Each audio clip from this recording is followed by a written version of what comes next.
உடைய சத்தத்தை நீங்கள் கேட்கும்போது உங்கள் வாழ்க்கையில் மிகப்பெரிய முன்னேற்றம் வரும். நீங்கள் இப்போது தடுமாற்றத்தில் இருக்கலாம், பலவிதமான பிரச்சனையில் நீங்கள் அகப்பட்டு நான் என்ன செய்வது, அடுத்து என்ன செய்வது, என்னுடைய ஃபியூச்சர் எப்படி இருக்கும், என் பிள்ளைங்களுடைய ஃபியூச்சர் எப்படி இருக்கும், என்னுடைய பிஸ்னஸ் எப்படி இருக்கும், என்னுடைய எதிர்காலம் எப்படி இருக்கும் என்றெல்லாம் நீங்கள் சோர்ந்து போயிருக்கலாம். ஆனால் கர்த்தருடைய வார்த்தை எலியாவுக்கு உண்டான போது எலியாவை குறித்து தேவனும் மிகப்பெரிய திட்டத்தை சொன்னார். அந்த மெல்லிய சத்தம் எலியாவை உயிர்ப்பித்தது.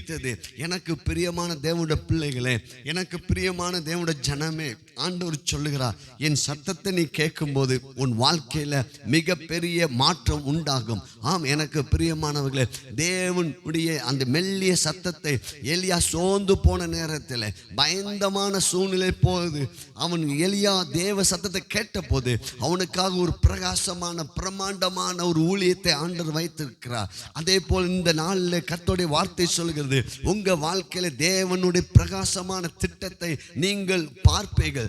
ஆண்டவருடைய வார்த்தை உங்கள் வாழ்க்கையில பெரிய முன்னேற்றத்தை கொண்டு வரும். ஓ பிரைஸ் காட். கர்த்தருடைய கரம் உங்களோடு கூட இருந்து கர்த்தர் தம்முடைய வலது கரத்தை பிடித்து நீ பயப்படாதே, நான் உன்னுடனே கூட இருக்கிறேன் என்று சொல்லுகிற கர்த்தர். பாருங்கள் ஆதாம் தேவ சத்தத்தை கேட்டுக்கொண்டே இருந்தான். அப்பொழுது அவன் ஏதேன் என்ற ஒரு மகிழ்ச்சியில, நிறைவில், பரிபூர்ணத்தில் இருந்தான். என்னைக்கு ஆதாமும் ஏவாளும் தேவ சத்தத்தை கேட்பதை விட்டுட்டு பிசாசின் சத்தத்தை கேட்ட போதுதான் அவங்களுடைய வாழ்க்கையில் சுயம் ஓங்கியது. அவங்களுடைய வாழ்க்கையில் தரித்திரம், வறுமை, பயம், பிரிவினை அனைத்துக்கும் காரணம். இன்னைக்கு கர்த்தருடைய ஆவியான சொல்லுகிறார், என் ஆடுகள் என் சத்தத்துக்கு செவி கொடுக்கும். நீங்கள் கிறிஸ்துவின் ஆடா இருக்கிறீங்க.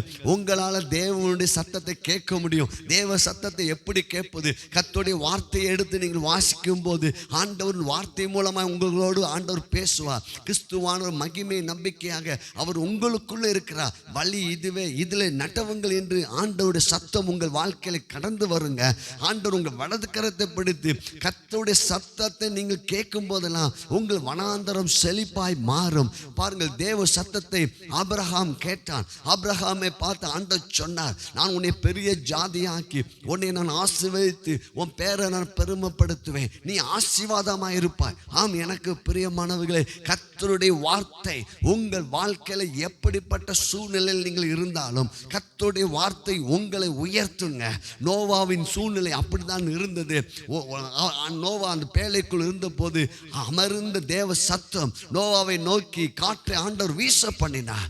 அந்த பேழையை விட்டு ஆண்டவர் நோவாவை வெளியே கொண்டு வந்தார். நோவாவையும் குடும்பத்தையும் தேவன் ஆசீர்வதித்தார். நோவாவின் காலத்தில் தேவ சத்தத்தை மற்ற யாருமே கேட்க முடியல. ஆனால் நோவாவுக்கு கர்த்தருடைய கிருபை கிடைத்தது.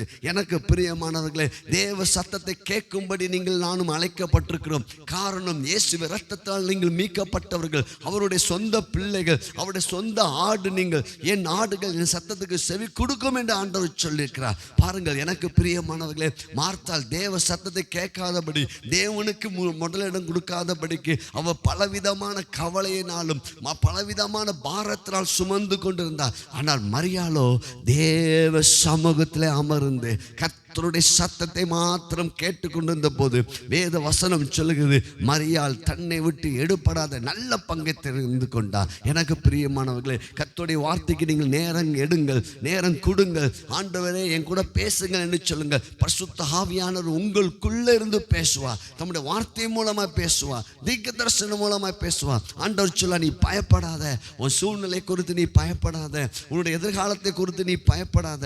ஓ ரேகா பாஷா தாராபா ரேமி நாஷ் தரக்கபலபலா, நான் உன்னுடனே கூட இருக்கிறேன், நான் உன்னுடனே கூட இருக்கிறேன். உனக்கு தீங்கும் செய்யும்படி ஒருவனும் உனக்கு முன்பாக ஏத்து நிற்பதில்லை. கர்த்தருடைய வார்த்தை, கர்த்தருடைய சத்தம் வருகிறது. நீ உயிரோடு இருக்கும் நாளளவும் ஒருவனும் உனக்கு முன்பாக ஏத்து நிற்க முடியாதுங்க.